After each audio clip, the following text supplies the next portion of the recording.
Hello and welcome to the Eclectic Kitchen. Today we'll be making a whole wheat and pumpkin oil bread. This aromatic loaf is rich in fiber, antioxidants and heart-healthy fats, and on top of all that, it tastes absolutely amazing.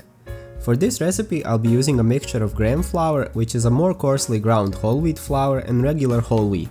To that I'm going to add 10 grams of salt and 5 grams of instant yeast. Give it a good mix so the ingredients are evenly distributed.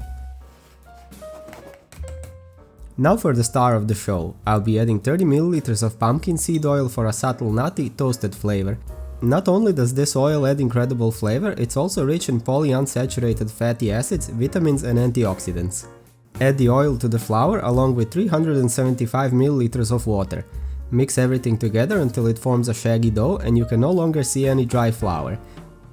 This dough has a slightly higher hydration than regular white bread because whole wheat flour is thirstier and absorbs more water. Using too little water can result in a crumbly, gritty texture.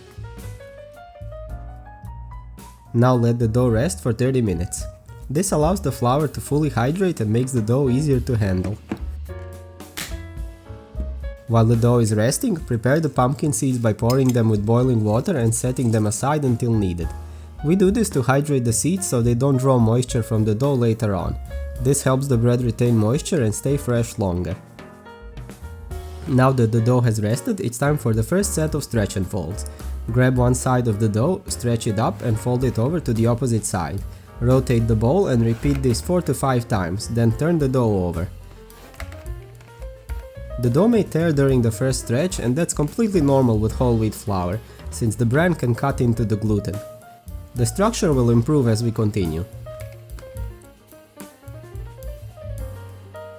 Cover and let it rest for 15 minutes.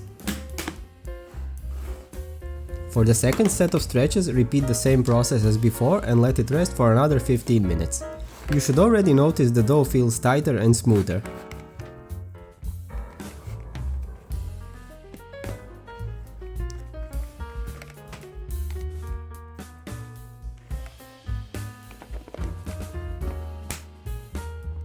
Before the third stretch, add the drained pumpkin seeds and gently fold the dough over them to begin incorporating.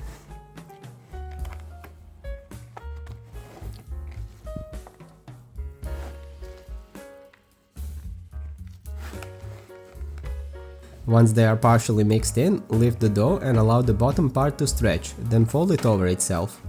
Repeat this 8 to 12 times. This strengthens the dough while evenly distributing the seeds.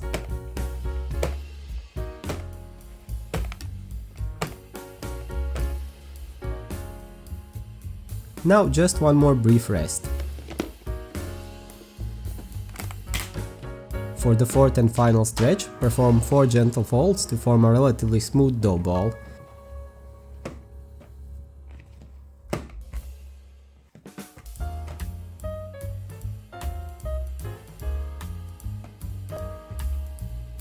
Then let the dough bulk ferment for about 1 hour or until it has roughly doubled in size.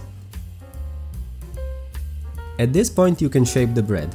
However, I find that giving it one more gentle stretching session and allowing it to ferment for an additional hour develops deeper flavor and a better crumb.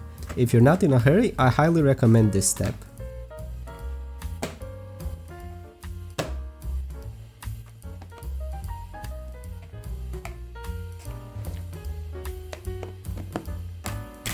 To shape the bread, lightly wet your work surface to prevent sticking and stretch the dough into a rectangle about the width of your loaf pan.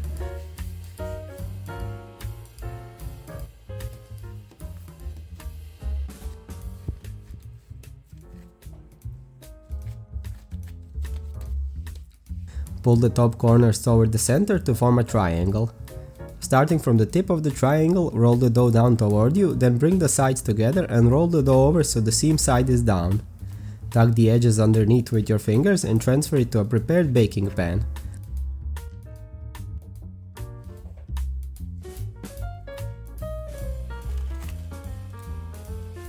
Cover with plastic wrap or a damp kitchen towel and let it rise for about 40 minutes. Once the dough has noticeably risen, score the top and lightly mist it with water so the crust doesn't set too early and restrict the rise.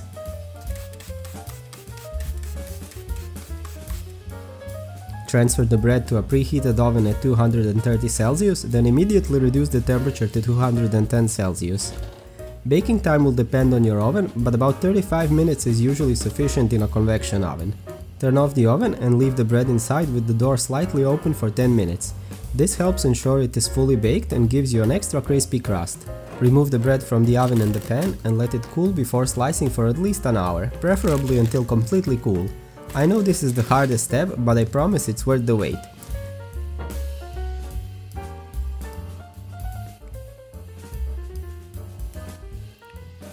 Now cut yourself a slice and enjoy, you've earned it. This bread is fantastic for sandwiches with pâtés and stews, and surprisingly the nutty pumpkin flavor even goes well with Nutella. If you enjoyed this video, leave a like and consider subscribing for more delicious recipes. Until next time, bon appétit!